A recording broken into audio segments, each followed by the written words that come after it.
नमस्कार, ये study by SK school channel में आप सभी का स्वागत है। आज मैं यूपी बोर्ड हिंदी कक्षा 9 अर्धवार्षिक परीक्षा का मॉडल पेपर लेकर आप सभी के सम्मुख उपस्थित हूँ। यह पेपर परीक्षा के मानक से परिपूर्ण है। प्रश्न पत्र 2 भागों में खंड आ और खंड ब में विभाजित है। खंड आ में 20 MCQ प्रश्न होगा, जिसे आपको OMR यानी ओमार शीट पर उत्तर देना होगा। खंड ब में 50 अंक के वर्णनात्मक प्रश्न होंगे, जिनके अंक उनके सम्मुख अंकित होंगे या अंकित है। यह प्रश्न पत्र परीक्षा के दृष्टिकोण से बहुत ही महत्वपूर्ण है। इसकी तैयारी आप अच्छी तरह से करें। परीक्षा में इससे कुछ प्रश्न अवश्य फंसेंगे। तो आइए शुरू करते हैं।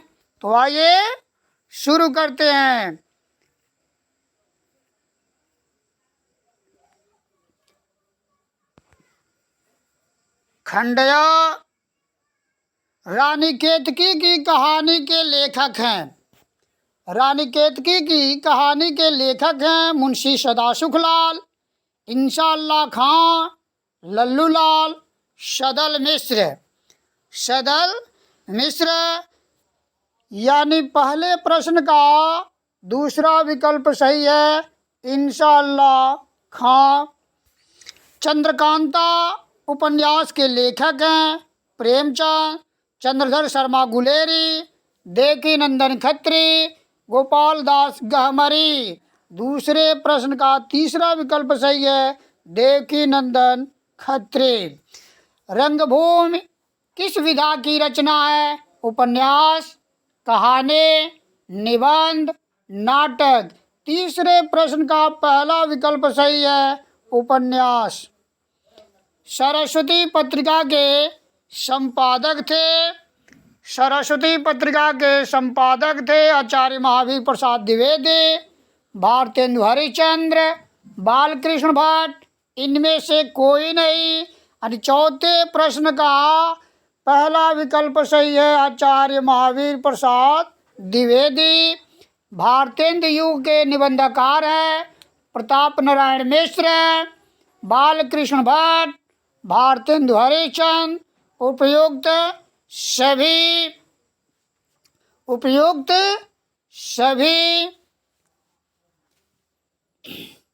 पांचवें प्रश्न का चौथा विकल्प सही है, भारतेंदु उपयुक्त सभी। बीजक किसकी रचनाओं का संग्रह है? कबीर, तुलसी, जायसी, सूर। छठे प्रश्न का पहला विकल्प सही है, कबीर। राम भक्ति धारा के कवि हैं सूरदास, केशवदास, नरोत्तम दास, तुलसीदास। और सातवें प्रश्न का चौथा विकल्प सही है, तुलसीदास। तुलसीदास। विशलदेव रासो रचना है नरपतनाल, भट्ट केदार, जगनेक, दलपत विजय। और आठवें प्रश्न का पहला विकल्प सही है, नरपतनाल। पूर्व मध्यकाल किस काल को कहते हैं? आदिकाल, भक्तिकाल, रीतिकाल, आधुनिक काल, भक्तिकाल। 9वें प्रश्न का दूसरा विकल्प सही है, भक्तिकाल। रस के अंग हैं 4, 5, 8, 3।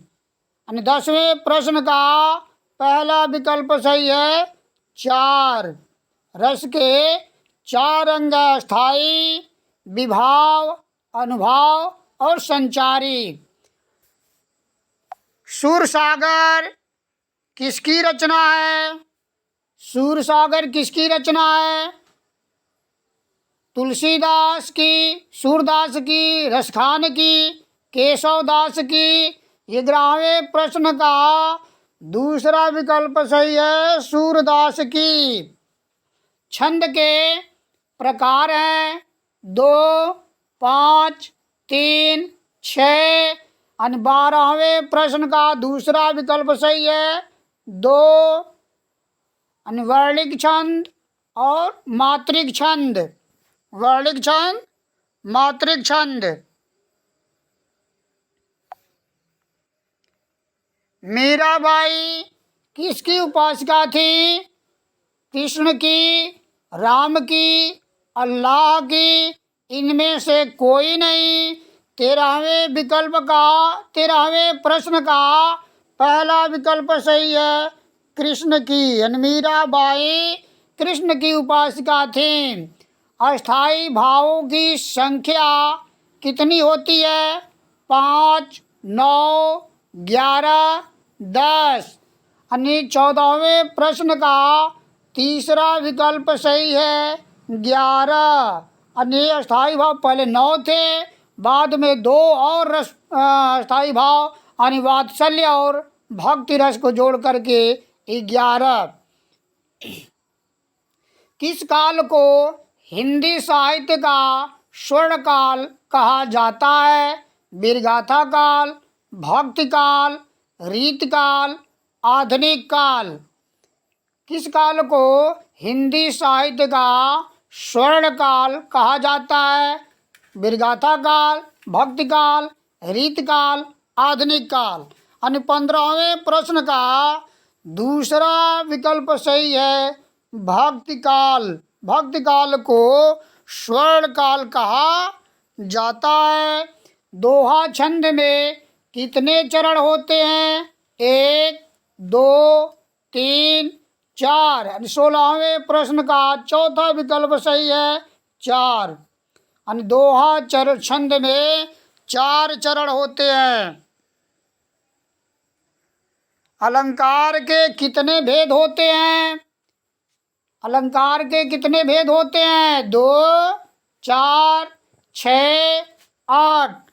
17वें प्रश्न का पहला विकल्प सही है 2। अलंकार के 2 भेद होते हैं। 18वां प्रश्न है, हिमालय शब्द का संध विच्छेद है।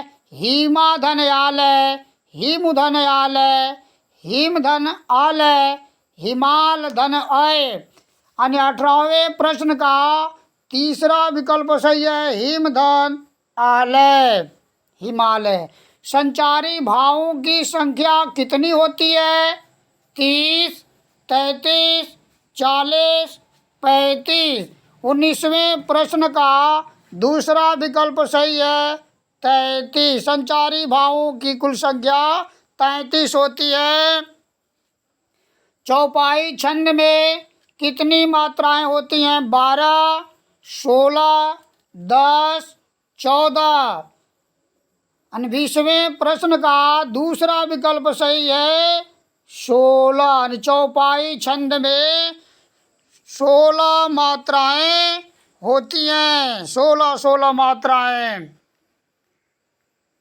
खंडवा निम्नलिखित गद्यांशों में से किसी एक गद्यांश पर आधारित प्रश्नों का उत्तर दीजिए। पहला गद्यांश है, वह एक जड़ी कैलाश को सुंघा देता, इस तरह न जाने कितने घड़े कैलाश के सिर पर डाले गए और न जाने कितनी बार भगत ने मंत्र फूंका।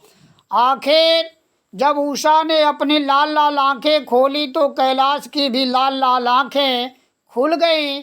एक क्षण में उसने अंगड़ाई ली और पानी पीने को मांगा। डॉक्टर चड्ढा ने दौड़कर नारायणी को गले लगा लिया। नारायणी दौड़कर भगत के पैरों पर गिर पड़ी और मृणालिनी कैलाश के सामने आंखों में आंसू भरे पूछने लगी, अब कैसी तबीयत है। इससे संबंधित नीचे प्रश्न है। उपयुक्त गद्यांश का संदर्भ लिखिए। तो संदर्भ आप लिखेंगे कि प्रस्तुत गद्यांश हमारी पाठ्य पुस्तक हिंदी गद्य खंड के पाठ मंत्र से लिया गया है। इसके लेखक मुंशी प्रेमचंद हैं। मुंशी प्रेमचंद है। दूसरा प्रश्न है, रेखांकित अंश की व्याख्या कीजिए। तो आप लिखेंगे सुंदर अक्षरों में रेखांकित अंश की व्याख्या, और फिर रेखांकित जो है उसका अपने शब्दों में व्याख्या करेंगे। कैसे? जब उषा ने अपनी लाल लाल आंखें खोली, यानी जब उषा अपनी लाल लाल आंखें खोली, कैलाश भी अपनी लाल लाल आंखें खोल दी। एक क्षण में उसने कैलाश अंगड़ाई लेते हुए पीने के लिए पानी मांगा। तो डॉक्टर चड्ढा दौड़कर अपनी पत्नी नारायणी को गले से लगा लिया। जब उषा ने अपनी लाल लाल आंखें खोली, यानी जब उषा काल हुआ, अनुषा काल होने पर कैलाश की भी लाल लाल आंखें खुल गई। उसने अंगड़ाई लेते हुए पल भर पानी पीने के लिए मांगा। तो उसके पिता डॉक्टर चड्ढा दौड़कर अपनी पत्नी नारायणी को गले से लगा लिया। आंखें खुलते ही अंगड़ाई लेते हुए कैलाश ने क्या मांगा? तीसरे प्रश्न का जवाब आपका है, आंखें खुलते ही अंगड़ाई लेते हुए कैलाश ने पीने के लिए पानी मांगा। पीने के लिए पानी मांगा। यहाँ से उसने अंगड़ाई लेते हैं, उसने की जगह पर आप लिखेंगे कैलाश अंगड़ाई लेते हुए पीने के लिए पानी मांगा, या पानी पीने के लिए मांगा। अथवा यानी दो गद्यांश है, दोनों गद्यांशों में से किसी एक गद्यांश से संबंधित प्रश्नों के उत्तर देने हैं। चाहे पहले गद्यांश से संबंधित प्रश्न के उत्तर दें या दूसरे गद्यांश से संबंधित। तो पहले गद्यांश का हमने बताया है। दूसरे गद्यांश को देखते हैं। विचार और आचार की दुनिया में इतनी बड़ी क्रांति ले आने वाला यह संत, इतने मधुर, इतने स्निग्ध, इतने मोहक वचनों को बोलने वाला है। किसी का दिल दुखाए बिना, किसी पर आघात किए बिना, कुसंस्कारों को छिन्न करने की शक्ति रखने वाला, नई संजीवनी धारा से प्राणी मात्र को उल्लसित करने वाला यह संत मध्यकाल की ज्योतिष मंडली में अपनी निराली शोभा से शरद पूर्णिमा के पूर्ण चंद्र की तरह ज्योतिषमान है। तो इससे संबंधित नीचे प्रश्न है। उपयुक्त गद्यांश का संदर्भ लिखिए। तो सब हेडिंग बनाएंगे, लिखेंगे संदर्भ, फिर लिखेंगे कि प्रस्तुत गद्यांश हमारी पाठ्य पुस्तक हिंदी गद्य खंड के पाठ गुरु नानक देव से लिया गया या अवतरित है। इसके लेखक डॉक्टर हजारी प्रसाद द्विवेदी जी हैं। दूसरा प्रश्न है, रेखांकित अंशों की व्याख्या कीजिए। तो रेखांकित अंश की व्याख्या हेडिंग डालकर आप लिखेंगे विचार और आचार। आचार का मतलब व्यवहार, विचार और व्यवहार की दुनिया बने संसार में इतनी बड़ी बहुत बड़ी क्रांति ले आने वाला यह संत बहुत ही मधुर, बहुत ही कोमल और बहुत ही मोहक मन को मोह लेने वाले वचनों को बोलने वाला है। किसी का दिल दुखाए बिना, किसी को कष्ट पहुँचाए बिना, किसी को दुख दिए बिना, किसी पर आघात किए बिना, आघात माने चोट, किसी पर बिना चोट किए, कुसंस्कारों का बुरे संस्कारों को छिन्न यानी नष्ट करने की शक्ति रखने वाला, नई संजीवनी यानी नया जीवन देने वाला, धारा से, धारा यानी पृथ्वी से प्राणी मात्र को, धरा से यानी पृथ्वी यानी नई संजीवनी धारा से यानी नए जीवन धारा से प्राणी मात्र को यानी प्राणियों को उल्लसित माने प्रसन्न करने वाला यह संत मध्यकाल की ज्योतिष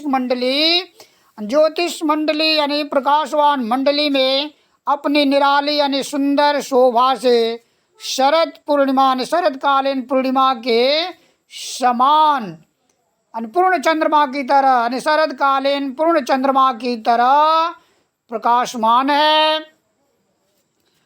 फिर लिखेंगे तीसरा प्रश्न है, क्रांति लाने वाले यहाँ किस संत का वर्णन है? यानी क्रांति लाने वाले लिखेंगे, क्रांति लाने वाले यहाँ किस संत का वर्णन है? तो किसके जगह पर आप लिखेंगे कि महान संत गुरु नानक का वर्णन है। क्रांति लाने वाले यहाँ महान संत गुरु नानक का वर्णन है। फिर निम्नलिखित पद्यांशों में से किसी एक पद्यांश पर आधारित प्रश्नों के उत्तर दीजिए। जो रहीम उत्तम प्रकेत काकर सकत कुसंग, चंदन विष व्यापत नहीं लिपटे रहते भुजंग। इससे संबंधित नीचे प्रश्न दिया गया है। प्रयुक्त पद्यांश का संदर्भ लिखिए। तो लिखेंगे, हेडिंग बनाएंगे संदर्भ। संदर्भ में लिखेंगे कि प्रस्तुत दोहा हमारी पाठ्य पुस्तक हिंदी काव्य खंड में रहीम के दोहे से अवतरित है। इसके कवि रहीम हैं। इस पद्यांश दूसरा प्रश्न है, इस पद्यांश की व्याख्या तथा काव्यगत सौंदर्य लिखिए। तो लिखेंगे व्याख्या। यानी रहीम कवि कहते हैं, जो रहीम उत्तम प्रकृति, उत्तम मतलब श्रेष्ठ, प्रकृति मतलब स्वभाव। यानी रहीम कवि कहते हैं कि जो अच्छे स्वभाव वाले व्यक्ति होते हैं, जो अच्छे स्वभाव वाले होते हैं, काकर सकत कुसंग, काकर यानी क्या कर, सकत हो सकता है, कुसंग बने बुरा यानी बुरे लोगों का संगत, यानी जो अच्छे स्वभाव वाले होते हैं उनके ऊपर बुरी संगत का प्रभाव नहीं पड़ता है। उदाहरण दिया है, जैसे चंदन विष व्यापत नहीं लिपटे रहते भुजंग। यानी जैसे चंदन विष व्यापत नहीं, यानी जिस प्रकार चंदन के पेड़ में लिपटे रहते भुजंग, भुजंग मन सर्प, एक से एक विषैले सर्प चंदन के सुगंध को पाने के लिए लिपटे रहते हैं और चंदन के वृक्ष पर बार बार डंक मारते हैं, किंतु चंदन के पेड़ पर उनके जहर का असर नहीं होता है। उसी प्रकार जो अच्छे स्वभाव वाले होते हैं उनके ऊपर बुरी संगत का प्रभाव नहीं पड़ता है। काव्य सौंदर्य में लिखेंगे तो भाषा में ब्रज भाषा, छंद में दोहा, रस में शांत और अलंकार में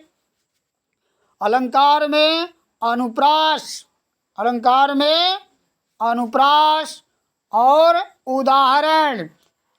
यहाँ सांप और चंदन से सज्जन व्यक्ति का तुलना किया गया है। उदाहरण अलंकार। फिर मेरे नैनन में नंदलाल मोर मुकुट मकर कुसंग का प्रभाव किस पर नहीं पड़ता? तीसरा प्रश्न है, कुसंग का प्रभाव किस पर नहीं पड़ता? यानी कुसंग का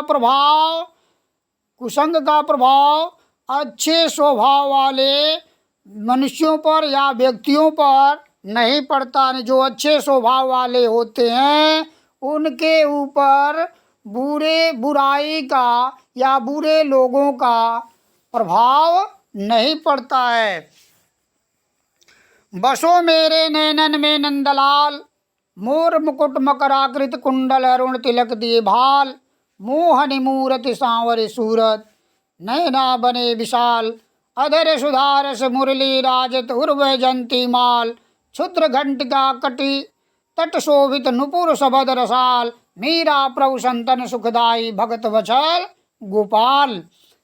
अनि इससे संबंधित नीचे प्रश्न है, उपयुक्त पद्यांश का संदर्भ लिखिए। तो आप हेडिंग बनाएंगे और संदर्भ लिखेंगे। प्रस्तुत पद्यांश हमारी पाठ्य पुस्तक हिंदी काव्य खंड में पदावली से अवतरित है। इसके कवित्री मीराबाई हैं। मीराबाई हैं। इस पद्यांश की व्याख्या लिखिए तथा काव्यगत सौंदर्य भी लिखिए। तो इस पद्यांश की तब आप हेडिंग बनाएंगे व्याख्या और फिर लिखेंगे कि बसो मेरे नैनन में नंदलाल, यानी कृष्ण की मीराबाई अपने आराध्य, मीराबाई की आराध्य कृष्ण है। मीराबाई अपने आराध्य कृष्ण के छवि को अपने आँखों में बसाना चाहती हैं। कहती हैं कि बसो मेरे नैनन में नंदलाल, नंदलाल नंद जी के पुत्र, यानी हे नंद के पुत्र कृष्ण, आप मेरी आँखों में विराजमान हो जाइए, बस जाइए। यानी नंद के पुत्र कृष्ण की छवि को मीराबाई अपनी आँखों में बसाना चाहती हैं। कहते हैं मोर मुकुट मकर आकृत कुंडल, मोर मुकुट, मोर मुकुट मकर आकृत कुंडल, अनमोर पंख के बने मुकुट को अपने सिर पर धारण किए हो। मकराकृत कुंडल, मकराकृत, मकराकृत मन मछली के आकृत के कुंडल, यानी कान में पहना जाने वाला आभूषण पहने हो। यानी कैसे छवि को मीराबाई अपने नेत्रों में बसाना चाहते, अपने आंखों में बसाना चाहती हैं कि कृष्ण अपने सिर पर मोर पंख के बने मुकुट धारण किए हो और कानों में मछली के आकार के कुंडल पहने हो, अरुण तिलक दिए भाल, और उनके मस्तक पर लाल तिलक सुशोभित हो। ऐसे छवि को मीराबाई अपने नेत्रों में बसाना चाहती हैं। मोहन मूरति, मोहन मूरत सांवर सूरत, सांवली सूरत और मोहन मूरति, यानी सबके मन को मोहित करने वाली वो सांवली सूरत, और नैना बने विशाल, और बड़ी बड़ी नेत्र वाले, बड़ी बड़े नेत्र वाले, अधर सुधारस मुरली राजत, अधर सुधारस, अधर माने होठ, सुधारस यानी अमृत में सने हुए, मुरली राजत यानी जब कृष्ण अपने अमृत सने होठ पर बांसुरी को रखते हैं तो उसकी शोभा और अधिक बढ़ जाती है। उर बैजंती माल, और उतने ही उर मन हृदय, बैजंती माल यानी वन में पाए जाने वाले या वन के पुष्पों से तैयार किए गए माला को अपने गले में पहने हो। क्षुद्र घंटिका कट तट शोभित, क्षुद्र घंटिका माने छोटी घंटिका, कट तट शोभित यानी करधनी में, यानी कमर में जो करधनी पहने हैं उसमें छोटी छोटी घंटियाँ सुशोभित हो रही हैं। नुपुर सबद रसाल, और नुपुर सबद रसाल उनके पैरों में जो पायल पहने हैं वह मधुर रस से, मधुर रस उनके पैरों में जो पायल है उसके शब्द बहुत ही मधुर हैं।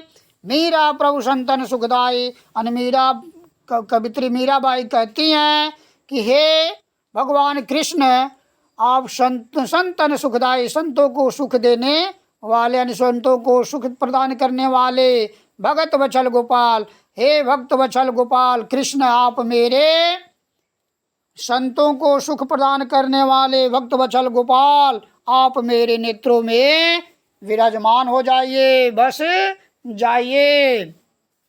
काव्य सौंदर्य, काव्य सौंदर्य में लिखेंगे तो भाषा, भाषा में ब्रज भाषा, छंद में गेय पद, अलंकार में भक्ति, अलंकार में रस में भक्ति व शांत रस। और अलंकार में अनुप्रास है, अनुप्रास। और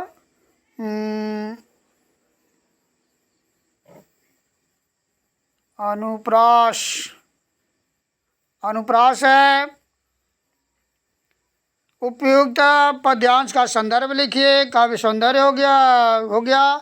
मीरा किसको अपने नेत्रों में बसाना चाहती हैं? तीसरे प्रश्न का उत्तर है मीरा कृष्ण के सुंदर छवि को अपने नेत्रों में बसाना चाहती हैं। निम्न में से किसी एक लेखक का जीवन परिचय और 2 रचना लिखिए।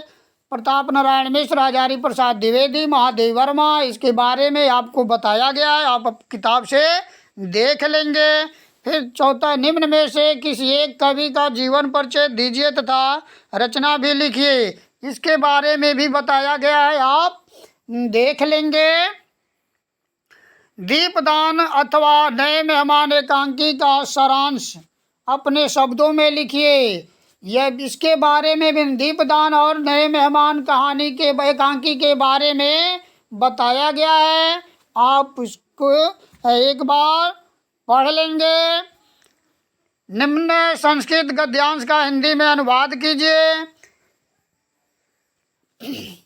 शताम सज्जनानाम आचार सदाचार ये जना सदैव विचारयन्ति सदैव आचरन्ति च ते सज्जना भवन्ति।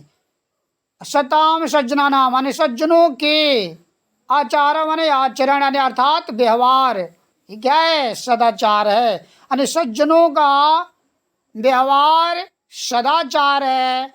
ये जना सदैव विचारयन्ति माने जो जना माने लोग, सदैव यानी सत्य ही, विचारयन्ति विचार करते हैं। यानी जो लोग अच्छा सोचते हैं, अच्छा ही सोचते हैं। सदैव आचरन्ति सदैव अच्छा ही आचरन्ति आचरण करते हैं, व्यवहार करते हैं।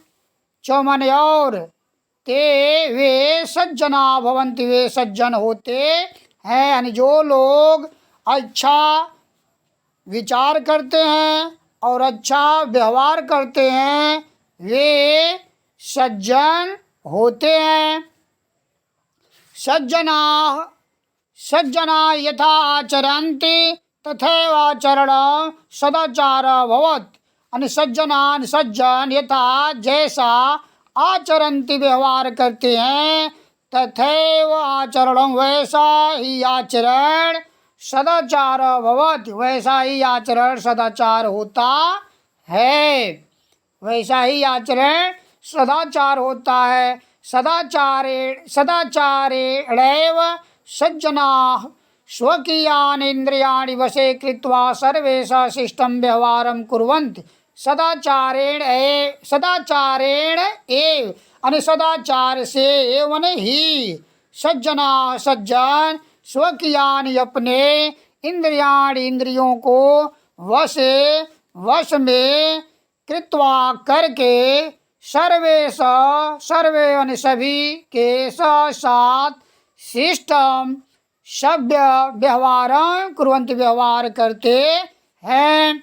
संदर्भ लिखेंगे, पहले संकेत लिखेंगे, फिर संदर्भ। प्रस्तुत संस्कृत गद्यांश हमारी पाठ्य पुस्तक संस्कृत परिचायिका के सदाचार नामक पाठ से अवतरित है।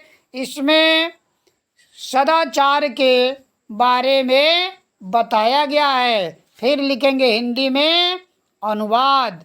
हिंदी अनुवाद लिखेंगे कि सज्जनों का आचरण सदाचार है। जो लोग अच्छा विचार करते हैं और अच्छा व्यवहार करते हैं वे सज्जन होते हैं। सज्जन जैसे व्यवहार करते हैं वैसा ही आचरण सदाचार होता है। सदाचार से ही सज्जन अपने इंद्रियों को वश में करके सबके साथ सभ्य व्यवहार करते हैं। अथवा संदर्भ लिखेंगे कि प्रस्तुत संस्कृत गद्यांश हमारी पाठ्य पुस्तक संस्कृत परिचायिका के सदाचार नामक पाठ से अवतरित है। सदाचार नामक पाठ से अवतरित इसमें सदाचार के बारे में बताया गया है। हिंदी अनुवाद लिखेंगे, एक केपि पुरुषा महांता भवान ते संयमेन सदाचारेण उन्नतिम गता। ये मन जो कोपि यानी कोई भी पुरुष महानता महान अभवान हुए, यानी जो कोई भी पुरुष महान हुए हैं या महान हुए, ते वे संयमेन संयम से सदाचारेण यानी सदाचार से ही उन्नति को गतान प्राप्त हुए। यानी जो कोई पुरुष महान हुए या महान हुए हैं, वे संयम से सदाचार से ही उन्नति को प्राप्त हुए। यह जना नियमेन न अधिते यानी यह जना नियमेन अधिते। यह मन जो जन मन लोग नियम से अधिते मने पढ़ते हैं, यानी जो लोग नियम से पढ़ते हैं, यथा समयम सेते और सब यथा समयम सेते यानी जो समय से सोते हैं, जागृति और समय यथा समयम जागृति यानी जो समय से जागते हैं, यथा समयम खाद और जो समय से खाते हैं, यथा समयम पीबत और जो समय से पीते हैं, स व निश्चयेन अभ्युदयम गच्छत। निश्चयेन यानी निश्चय अभ्युदयम माने उन्नति को, गच्छत माने जाता है। यानी जो लोग नियम से पढ़ते हैं, नियम से सोते हैं, नियम से जागते हैं, नियम से खाते हैं और नियम से पीते हैं, वे निश्चय ही उन्नति को जाता है, उन्नति करता है। गच्छत माने जाता है, उन्नति करता है, वह निश्चय ही उन्नति करता है। निम्न में से किसी एक श्लोक का अर्थ लिखिए। निम्न में से किसी एक श्लोक का अर्थ लिखिए। निम्न में से किसी एक श्लोक का अर्थ लिखिए। अस्तो मा सद्गमय तमसो मा सद्गमय मृत्यो मा मृतगमय। अस्तो मा सद्गमय तमसो मा सद्गमय मृत्यो मा मृत्युम गमय। यानी अस्तो मा सद्गमय यानी इसमें प्रार्थना किया गया है कि हे भगवान मुझे अमरता की ओर ले चले। अस्तो मा सद्गमय अनुवाद करेंगे हिंदी में, अनुवाद लिखेंगे अस्तो मा सद्गमय। माँ माने मुझको, अस्तो माने असत्य से, सद माने सत्य की ओर, गमय माने ले चलो। यानी हे ईश्वर हमें असत्य से सत्य की ओर ले चलो, या मुझे असत्य से सत्य की ओर ले चलो। तमसो मा सद्गमय और अंधकार से सत्य की ओर ले चलो। मृत्यो मा मृतम गमय, मृत्यो मा मृतम गमय यानी मृत्यु से अमरत्व की ओर ले चलो। यानी संदर्भ आप लिखेंगे संकेत, उसके बाद संदर्भ में लिखेंगे कि प्रस्तुत श्लोक हमारी पाठ्य पुस्तक हिंदी संस्कृत खंड के यानी संस्कृत परिचायिका के प्रथमा पाठ वंदना से अवतरित है। फिर लिखेंगे कि हे ईश्वर, हे भगवान, हे प्रभु, हमें असत्य से सत्य की ओर ले चलें। हमें अंधकार से यहाँ ज्योतिर्गमय होना चाहिए, लेकिन यहाँ गलत लिखा गया है। तमसो मा ज्योतिर्गमय यानी हमें अंधकार यानी अज्ञानता रूपी अंधकार से ज्ञान रूपी प्रकाश की ओर ले चलें। मृत्यु और माँ मृतम गमय और हमें या मुझे मृत्यु से अमरता की ओर ले चलें। यानी हे ईश्वर, हमें असत्य से सत्य की ओर ले चलें, हमें अंधकार रूपी अज्ञानता रूपी अंधकार से ज्ञान रूपी प्रकाश की ओर ले चलें, हमें मृत्यु से अमृत्यु की ओर ले चलें। मृतम यत्नेन संरक्षेत वीतम अयाति याति च अक्षीणो वितता क्षीणो वृतता मृता तू हतो हता। यानी लिखेंगे कि प्रस्तुत श्लोक हमारी पाठ्य पुस्तक संस्कृत परिचायिका के सदाचार नामक पाठ से अवतरित है। सदाचार नामक पाठ से अवतरित है। फिर लिखेंगे हिंदी में अनुवाद। वृतम चरित्र, यत्नेन यत्न से, संरक्षित रक्षा करनी चाहिए, यानी चरित्र की यत्न पूर्वक रक्षा करनी चाहिए। वीतम आयाति याति च, वित्तम वित्तम माने धन, आयाति आता है, च और याति चला जाता है। यानी हमें चरित्र की यत्न पूर्वक रक्षा करनी चाहिए। धन आता है और चला जाता है। अक्षीणो वितता, अक्षीणो वितता, क्षीणो अक्षीणो वितता, वितता माने धन से, अक्षीण माने हीन, यानी धन से हीन, धनहीन नहीं होता, निर्धन नहीं होता। वृता तू हतो हत, वृत यानी चरित्र से, क्षीणो यानी क्षीण, क्षीण मतलब हीन, चरित्र से हीन, चरित्र से हीन मरे हुए के समान होते हैं। यानी जो व्यक्ति, यानी हमें अपने चरित्र की यत्न पूर्वक रक्षा करनी चाहिए। धन आता है और चला जाता है। धन से हीन व्यक्ति धनहीन नहीं होता, किंतु चरित्र से हीन व्यक्ति मरे हुए के समान होता है।